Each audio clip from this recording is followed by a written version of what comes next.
जय हिंद साथियों, मैं अंकित कुमार यादव आप सभी का स्वागत करता हूं सृष्टि ज्ञान केंद्र में, जहां हम पढ़ रहे हैं कक्षा 12वीं की पॉलिटिकल साइंस और जिसमें चल रहा अध्याय 4 जिसका नाम है भारत के विदेश संबंध। जिसमें अभी तक हमने ये जान लिया है कि एक देश के लिए विदेश संबंधों का क्या महत्व होता है और भारत ने अपनी आजादी के साथ गुट निरपेक्ष आंदोलन की नीति का क्यों अनुसरण किया, क्या है शीत युद्ध, ये भी हमने जाना और समझा। फिर हमने चीन के संबंधों को भी जाना और समझा कि चीन के साथ हमारे दोस्ती भरे संबंध प्रारंभ तो होते हैं लेकिन उसमें आ जाती है खटास।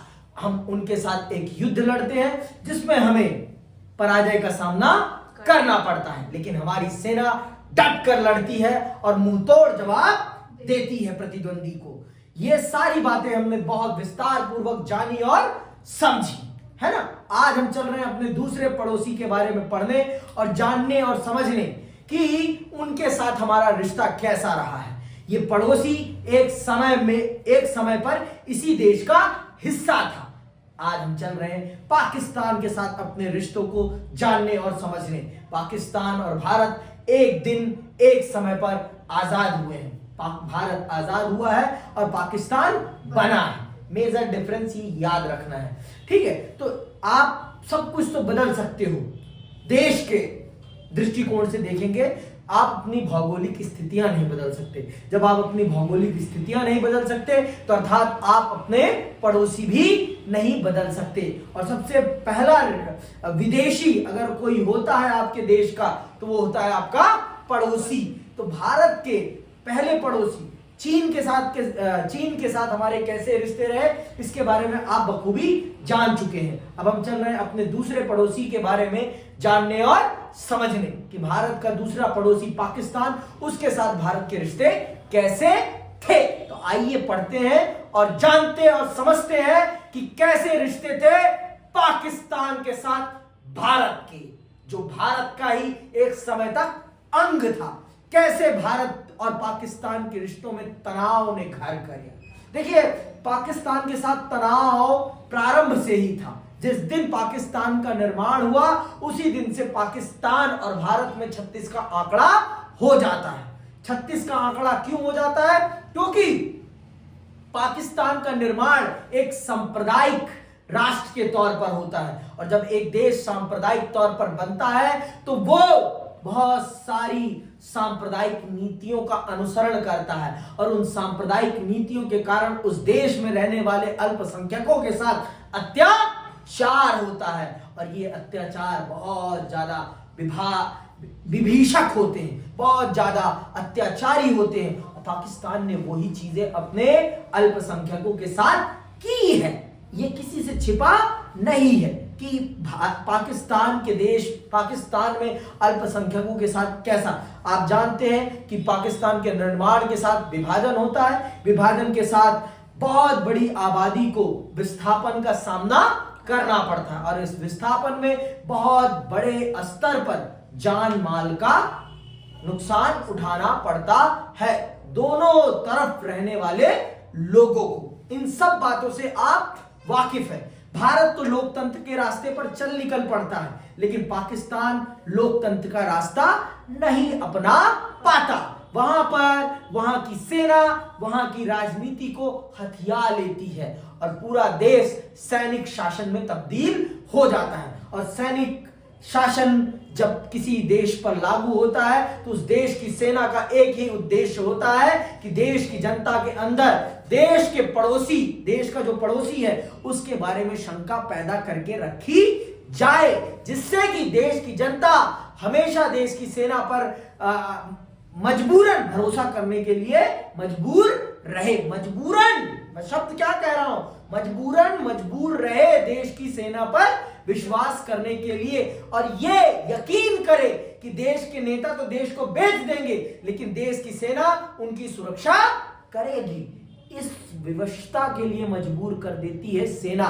अगर किसी देश की सेना उस देश के राजनीतिक तंत्र पर अपना कब्जा कायम कर लेती है तो यही होता है पाकिस्तान में। पाकिस्तान की सेना पाकिस्तान पर पूरा राजनीतिक नियंत्रण स्थापित कर लेती है और उसके बाद फिर पाकिस्तान की मटिया मेट जो होती है ये किसी से छिपा नहीं है। भारत को वहां पर पाकिस्तान का सबसे बड़ा दुश्मन दिखाया जाता है और दुनिया से और पाकिस्तान की जनता से इसी अवज में दबा के पैसे लूटे जाते हैं। किसके द्वारा? पाकिस्तान की सेना के द्वारा। तो आइए इसी को विस्तार पूर्वक जानते हैं और समझते हैं। ठीक है, पाकिस्तान के साथ युद्ध और शांति। शांति तो कभी आई ही नहीं है, शांति हम दोनों के बीच में कभी नहीं आई। ठीक है, शांति से हमारा कोई सरोकार नहीं है, बात में कर लेना। ठीक है, आइए प्रारंभ करते हैं कि कौन कौन से विषय हैं जिनके कारण भारत और पाकिस्तान में सदैव तनाव रहा है। देखिए, सबसे बड़ा तनाव का विषय कश्मीर रहा है हमारे बीच में। पाकिस्तान सदैव मानता है कि कश्मीर उसका हिस्सा है। किस संदर्भ में? सांप्रदायिक संदर्भ में। वो मानता है कि वहां की जनसंख्या अधिक मुसलमानों की है, वो बहुसंख्यक मुसलमानों वाला राज्य है, इसलिए वो पाकिस्तान का हिस्सा होना चाहिए। लेकिन वहां की जनता अपने आप को कभी भी पाकिस्तान का हिस्सा नहीं मानती। वो अपने आप को पहले कश्मीरी मानते हैं, उसके बाद कुछ और मानते हैं। पहले वो कश्मीरी है, फिर वो अपने आप को मुसलमान मानते हैं। समझ में आई बात? वहां रीजनल आइडेंटिटी है, क्षेत्रीय पहचान मायने रखती है। वहां पर सांप्रदायिक पहचान मायने नहीं रखती। लेकिन पाकिस्तान का निर्माण आपको पता है सांप्रदायिक पहचान के आधार पर होता है। तो आइए विस्तार से पढ़ते हैं और समझते हैं। कश्मीर मसले को लेकर पाकिस्तान के साथ बंटवारे के तुरंत बाद ही संघर्ष छिड़ गया था। आप इस विवाद के बारे में 8वें अध्याय में विस्तार से पढ़ सकते हैं। 1947 में ही कश्मीर में भारत और पाकिस्तान की सेनाओं के बीच एक छाया युद्ध छिड़ गया था। बहरहाल यह संघर्ष पूर्णव्यापी युद्ध का रूप ना ले सका। कौन सा युद्ध? 1948 वाला। ये कभी भी पूर्णव्यापी युद्ध का रूप नहीं ले सका। इसके बारे में हम अध्याय 8 में क्षेत्रीय आकांक्षाओं वाले अध्याय में बहुत विस्तार पूर्वक पढ़ेंगे और समझेंगे कि कश्मीर पर किस प्रकार से कबायलियों के भेष में पाकिस्तान की सेना ने भारत पर हमला किया और फिर भारत ने किस प्रकार से इस समस्या को बहुत अच्छे से हैंडल किया। लेकिन कहते हैं ना, कभी कभी प्रेशर में कुछ गलतियां हो जाती हैं, तो उस गलती के कारण एक बहुत बड़ा भाग पाकिस्तान के हाथ में चला जाता है, जिसे आज के समय पर हम क्या कहते हैं? POK, पाकिस्तान ऑक्युपाइड कश्मीर, पाकिस्तान अधिकृत कश्मीर। समझ में आई बात? और हम उसे अपना हिस्सा मानते हैं और हम उसे एक दिन लेकर भी रहेंगे। हमारे गृह मंत्री जी कहते हैं ना, हमारे गृह मंत्री जी क्या कहते हैं? जान भी दे देंगे। सुना है ना? पाकिस्तान कश्मीर के लिए हम जान भी दे देंगे। तो जान दे देना। कब पूछो, हमसे नहीं, गृह मंत्री अमित शाह जी से पूछिए, मुझसे नंबर नहीं है मेरे पास। चलिए मैं आपको पहुंचा देता हूं PMO और गृह मंत्रालय के ऑफिस। चलेंगी आप? कल चलते हैं। ठीक है। बहरहाल यह संघर्ष पूर्णव्यापी युद्ध का रूप न ले सका। यह मसला फिर संयुक्त राष्ट्र संघ के हवाले कर दिया गया। संयुक्त राज्य अमेरिका और चीन के साथ भारत के संबंधों के लिहाज से पाकिस्तान एक महत्वपूर्ण घटक रहा। देखो, आप सबको पता है शीत युद्ध के दौरान पाकिस्तान किसके तलवे चाट रहा था, इससे आप अनभिज्ञ नहीं हैं। और भारत गुटनिरपेक्ष की नीति का अनुसरण कर रहा था, जिस कारण से भारत और अमेरिका के बीच में कभी दोस्ताना रिश्ते नहीं रहते। पूरे शीत युद्ध के दौरान हमारे दोस्ताना रिश्ते अगर किसी के साथ रहते हैं तो वो USSR के साथ रहते हैं, जिसे आज हम रूस के नाम से जानते हैं। और चीन और रूस के बीच में जब युद्ध हो जाता है तो चीन गोपनीय तौर पर अमेरिका से अपने दोस्ताना रिश्ते कायम कर लेता है। तो जिस कारण से भारत को दोहरे मोर्चे पर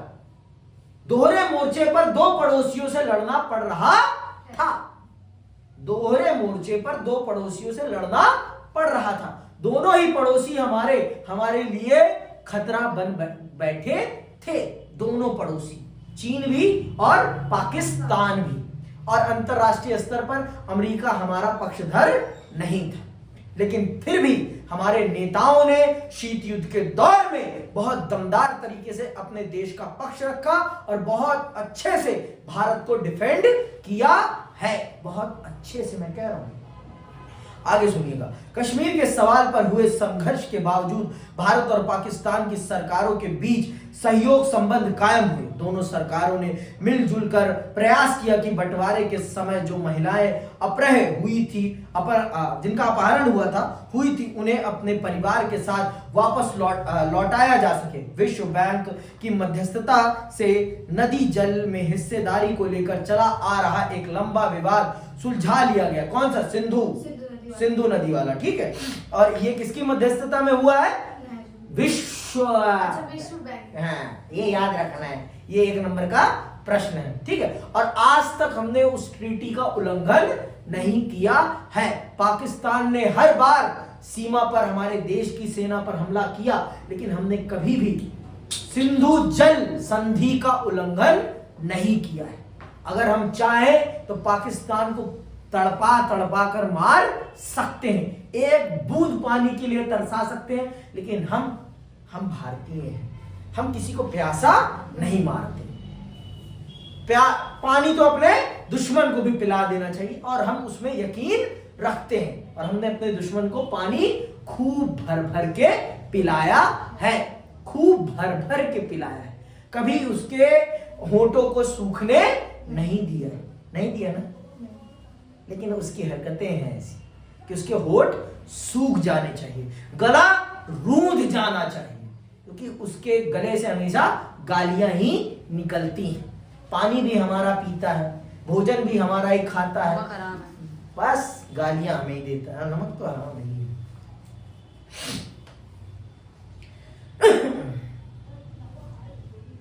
नेहरू और जनरल अयूब खान ने सिंधु नदी जल संधि पर 1960 में हस्ताक्षर किए।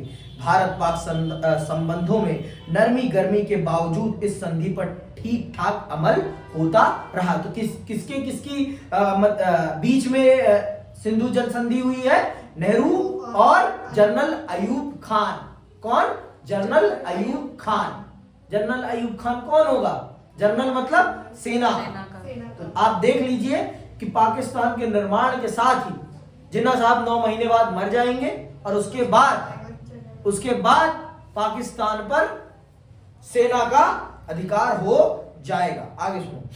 दोनों देशों के बीच 1965 में कहीं ज्यादा गंभीर किस्म के सैन्य संघर्ष की शुरुआत हुई। आप अगले अध्याय में पढ़ेंगे कि इस वक्त लाल बहादुर शास्त्री भारत के प्रधानमंत्री थे। 1965 के अप्रैल में पाकिस्तान ने गुजरात के कच्छ इलाके के रन में सैनिक हमला बोला। इसके बाद जम्मू कश्मीर में उसने अगस्त सितंबर के महीने में बड़े पैमाने पर हमला किया। पाकिस्तान के नेताओं को उम्मीद थी कि जम्मू कश्मीर की जनता उनका समर्थन करेगी, लेकिन ऐसा नहीं हुआ।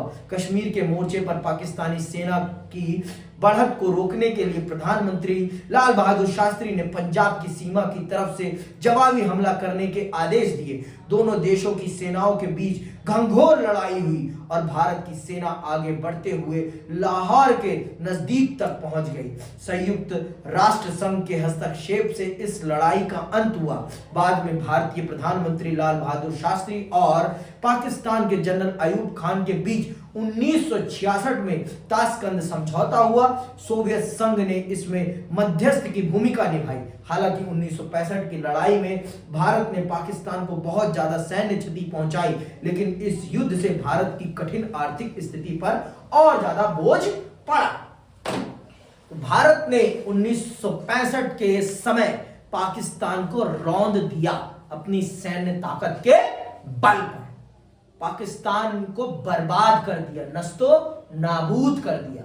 और फिर लाल बहादुर शास्त्री जी के नेतृत्व में जनरल अयूब खान और ताशकंद में सोवियत संघ की मध्यस्थता में संधि होती है 1966 में। और इसी संधि के दौरान लाल बहादुर शास्त्री जी की संदिग्ध मृत्यु भी होती है। कहां पर? ताशकंद में। ठीक है, ये याद रखना है आप सभी को। आपको बहुत अच्छे से ये याद रहना चाहिए कि लाल बहादुर शास्त्री जी की मृत्यु कब हुई है और वो क्या करने गए थे ताशकंद, किस उद्देश्य से गए थे। 1965 के युद्ध के बाद शांति समझौता करने गए थे और उसकी अध्यक्षता कौन कर रहा था? सोवियत संघ। ठीक है, ये सारी बातें आपको याद रहनी चाहिए। और किनके बीच हुई है संधि? लाल बहादुर शास्त्री जी और जनरल अयूब खान के बीच में। ठीक है, ये याद रखना है आपको। अब आते हैं बांग्लादेश युद्ध पर। बांग्लादेश युद्ध से भी आप वाकिफ हैं, आपको बताने की जरूरत नहीं है मुझे कुछ भी खास कि बांग्लादेश युद्ध किन कारणों से होता है और किस प्रकार से भारतीय सेना इसमें डोमिनेट करती है। और इस समय भारत की प्रधानमंत्री कौन होती है? भारत की बहुत ताकतवर नेता और लेडी ऑफ इंडियन डेमोक्रेसी उन्हें कहा गया है, क्योंकि उन्होंने भारत के लोकतंत्र की हत्या करी है ना। इंदिरा गांधी है ना, आयरन लेडी ऑफ इंडिया। ठीक है, तो वो होती हैं और उनके नेतृत्व में भारत की एक लौती महिला प्रधानमंत्री आज तक वही हैं। उनके अलावा भारत में आज तक कोई महिला प्रधानमंत्री नहीं बनी है। ये याद रखना है आपको। ये 1 नंबर का क्विज क्वेश्चन भी है। ठीक है, जो बच्चों को पता नहीं होता है, भ्रमित हो जाते हैं। भारत की पहली महिला राष्ट्रपति कौन है? प्रतिभा पाटिल। भारत की पहली महिला लोकसभा स्पीकर कौन है? मीरा कुमारी।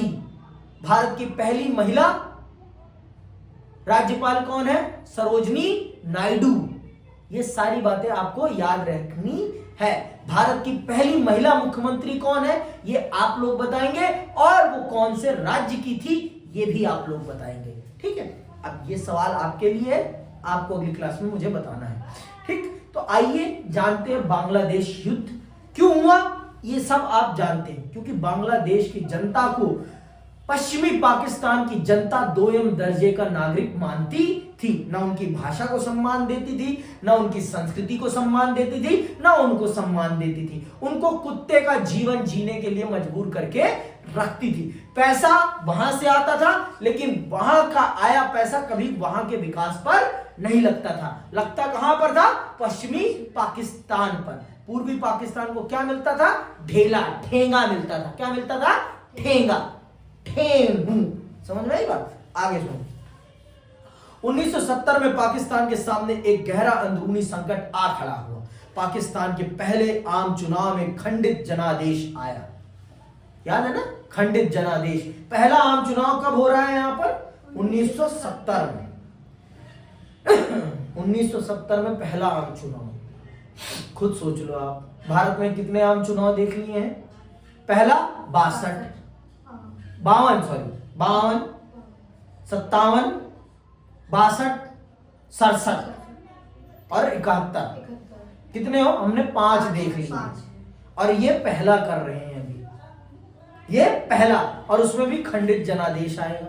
यहां पर कौन जीतेगी? बांग्लादेश की पार्टी जीतेगी। बांग्लादेश की पार्टी जीतेगी। लेकिन पश्चिमी पाकिस्तान के लोग ये कैसे स्वीकार कर लें कि जिनको हम दोयम दर्जे का नागरिक मानते हैं उनका नेता हम पर शासन करे? कैसे मान? जुल्फिकार भुट्टो इसे कभी स्वीकार करने वाले नहीं थे। तो फिर क्या होता है? फिर जनसंहार होता है। पाकिस्तान की सेना बांग्लादेश जाती है और अपने ही देश के नागरिकों का कत्ले आम करना प्रारंभ करती है। सुनिएगा ध्यान से।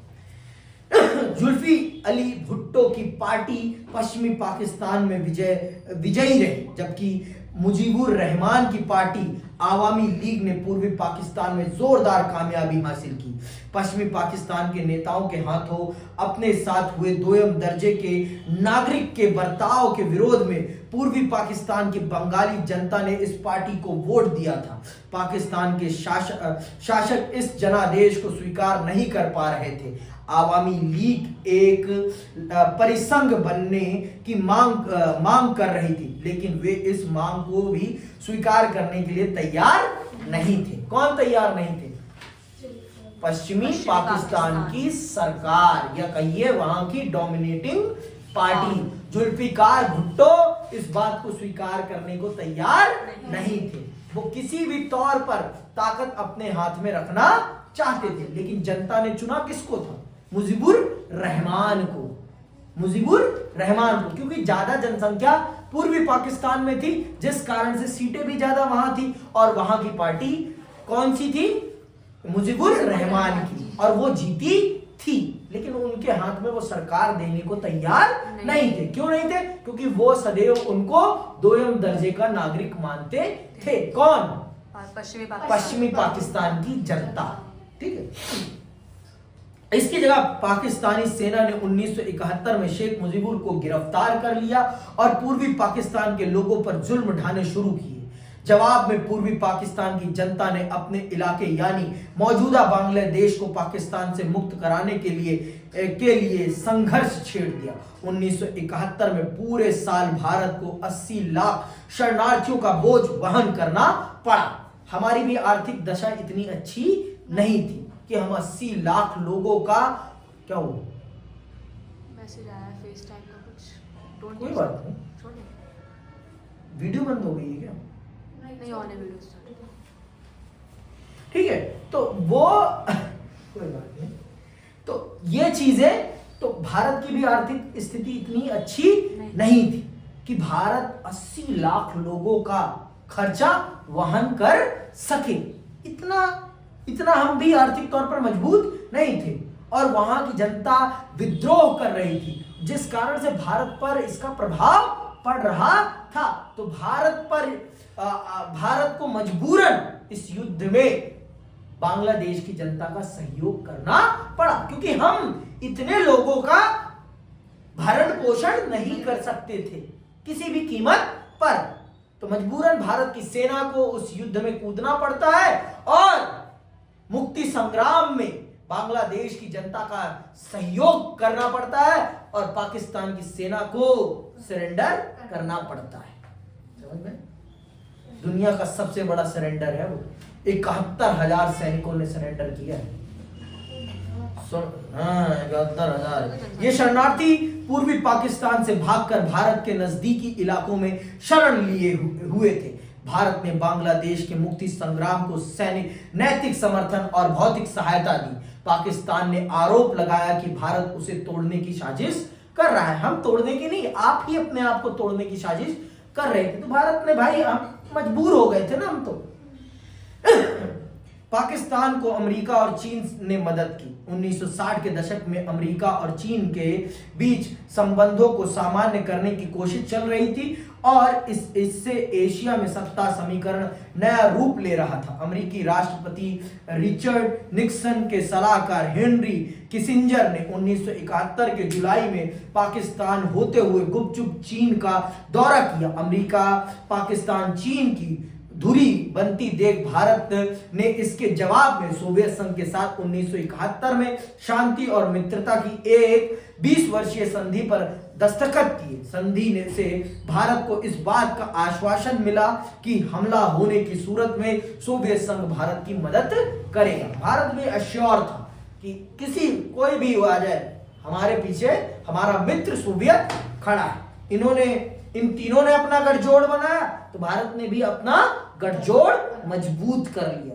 तुम बनो पिछलग्गू, हम पिछलग्गू नहीं, हम मित्रता का भाव रखते हुए अपने आप को सशक्त करना जानते हैं। तो भारत ने उस भाव भंगिमा के साथ सोवियत संघ के साथ 20 वर्ष की मित्रता की संधि की, और 1971 के युद्ध में भारत कूद जाता है। भारत पहले हमला नहीं करता, हमला इस बार भी पाकिस्तान ही भारत पर करेगा, और फिर भारत जैसे धोएगा पाकिस्तान को, वैसी धुलाई पाकिस्तान ने फिर कभी देखी नहीं होगी। वैसी धुलाई पाकिस्तान ने फिर कभी देखी नहीं होगी। सर्फ एक्सल लगा के धोना है और ढंग से धोना है।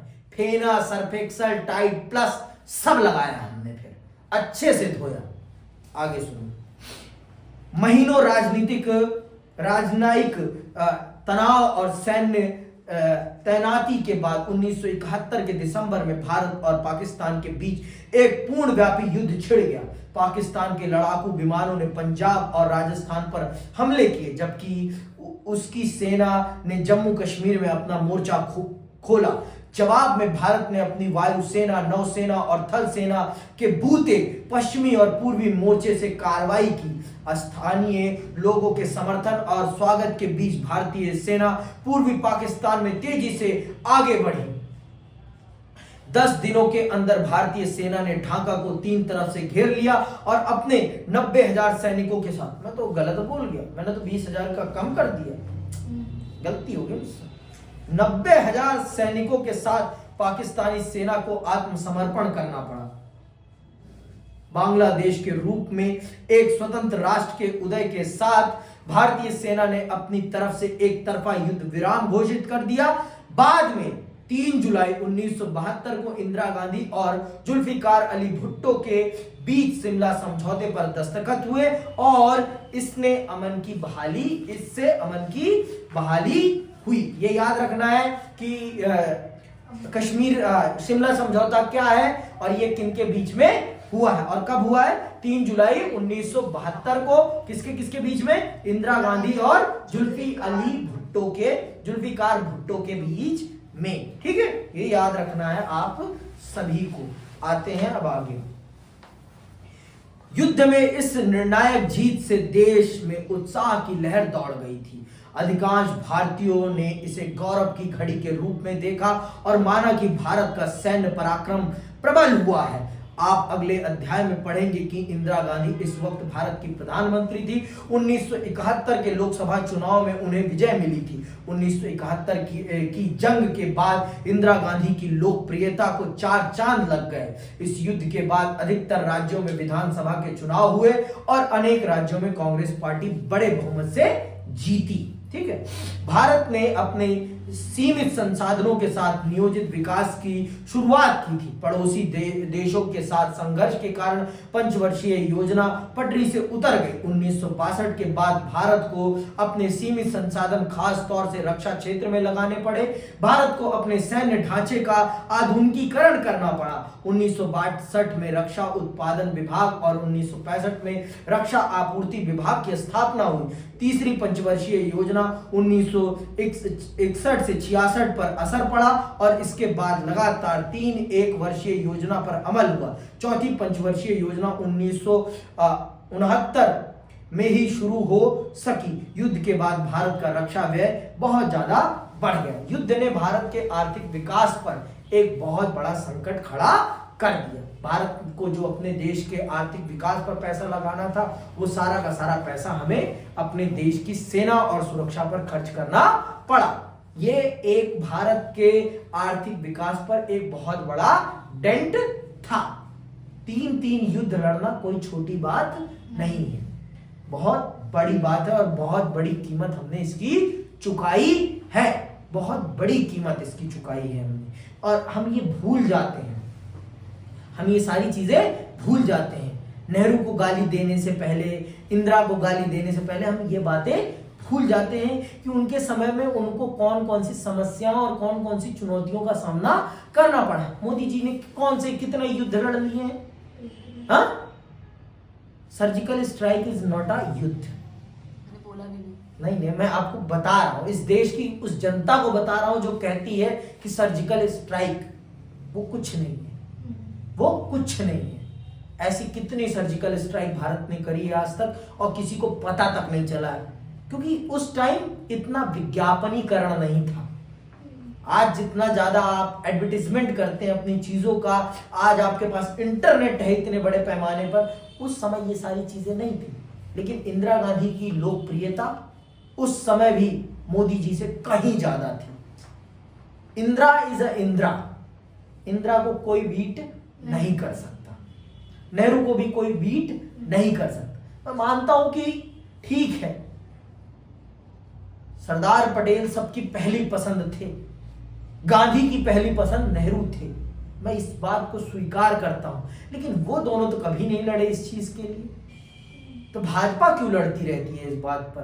कभी पूछो भाजपा वालों से, आपको इतना सरदार पटेल जी से प्रेम क्यों है? वो तो आपकी विचारधारा के भी नहीं है, वो और आपकी विचारधारा को तो वो मानते भी नहीं है, वो सांप्रदायिक विचारधारा में तो यकीन ही नहीं रखते, वो तो सांप्रदायिक विचारधारा में यकीन ही नहीं रखते। और आप तो सांप्रदायिक विचारधारा में यकीन रखते हैं, आप तो कट्टरपन में यकीन रखते हैं, और वो तो कट्टरपन में यकीन तक नहीं रखते। वो तो आपस में कभी नहीं लड़े, आप कौन है लड़ने वाले उनके लिए? Who are you? कभी पूछा जाए उनसे, पूछिएगा कभी मौका मिले तो, मुझे मिलेगा मैं पूछूंगा।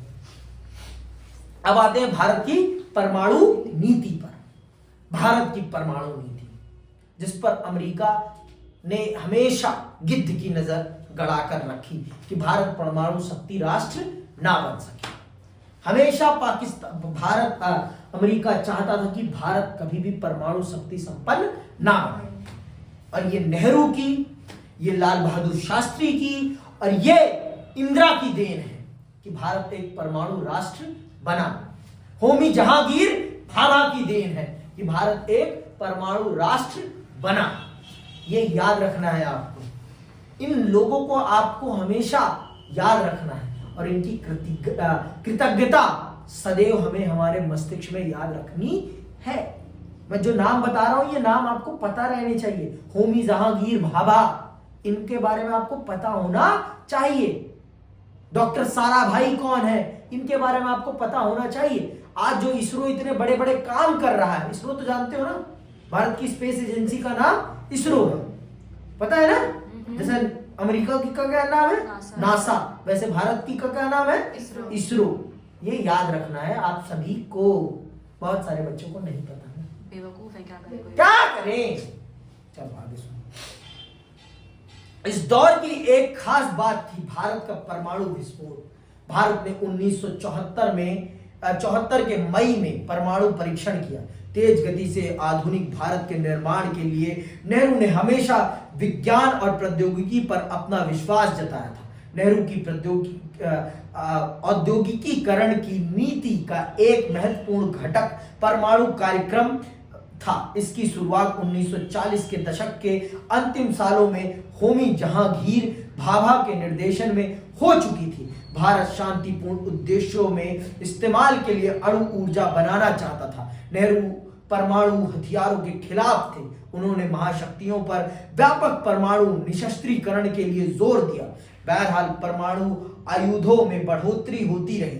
साम्यवादी शासन वाले चीन ने 1964 के अक्टूबर में परमाणु परीक्षण किया। अणु शक्ति संपन्न बिरादरी यानी संयुक्त राज्य अमेरिका, सोवियत संघ, ब्रिटेन, फ्रांस और चीन ने, जो संयुक्त राष्ट्र संघ की सुरक्षा परिषद के अस्थायी सदस्य भी थे, दुनिया के अन्य देशों पर 1968 की परमाणु अप्रसार संधि को थोपना चाहा, लेकिन भारत ने कभी इस पर हस्ताक्षर नहीं किया। भारत सदैव कुछ देशों के पास इस शक्ति के नियंत्रित रह जाने का खिलाफ रहा है। भारत सदैव ये मानता है कि सिर्फ कुछ लोगों के पास ये ताकत सीमित नहीं रहनी चाहिए, नहीं आप लोग पूरी दुनिया को अपने इशारों पर नचाएंगे।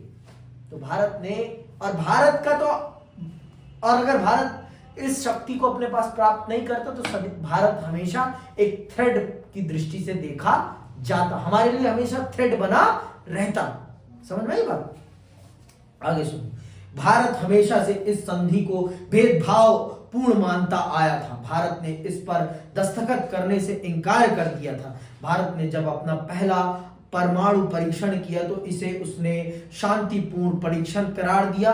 भारत का कहना था कि वह अणु शक्ति को सिर्फ शांतिपूर्ण उद्देश्यों में इस्तेमाल करने की अपनी नीति के प्रति दृढ़ संकल्प है। भारत ने सदैव एक बात बहुत स्पष्ट तौर पर कहा है कि हम कभी भी परमाणु शक्ति का पहले प्रयोग नहीं करेंगे, और अगर हम पर किसी ने किया तो हम छोड़ेंगे भी नहीं, पर पहले प्रयोग कदापि नहीं।